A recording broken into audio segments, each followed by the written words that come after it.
Da li se osjećate preplavljeno i nesigurno zbog neplanirane trudnoće, pitajući se da li je abortus jedina opcija?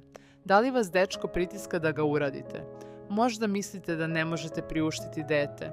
Da li se plašite da će se vaši roditelji naljutiti jer ste trudni? Idete u školu ili imate karijerne planove koji bi bili prekinuti ako zadržite bebu? Možda je odgovor na neka od ovih pitanja da. Možda je odgovor da i osjećate se zbunjeno i nesigurno šta da radite. Možda deo vas želi da zadrži dete, ali se osjećate zarobljeno. Ili možda vidite samo kratkoročne posledice i mislite da je abortus najbolje rešenje. Život u vama je jedinstveno stvoren od Boga. Začeće se ne događa slučajno. Beba u vama nije samo masa ili gomila ćelija. Samo Bog može dati život. Pre nego što sam te sazdao u utrobi, znao sam te. Jeremija 1:5.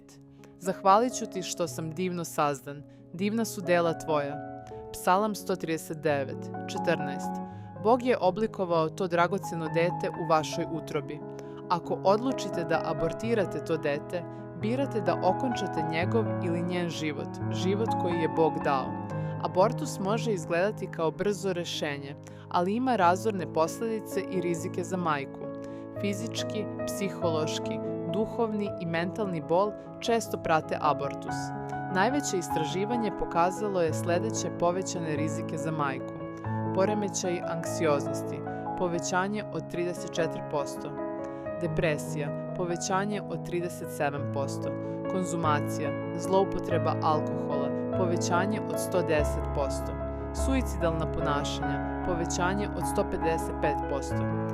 Čak 95% žena koje su imale abortus žale zbog svoje odluke 5 godina kasnije. Verovatno osjećate pritisak da imate abortus, ali razmislite o dugoročnim posledicama koje bi mogao imati na vaš život. Ako ste poverili Hristu svoje spasenje, možete verovati da nećete morati da prolazite kroz život sami.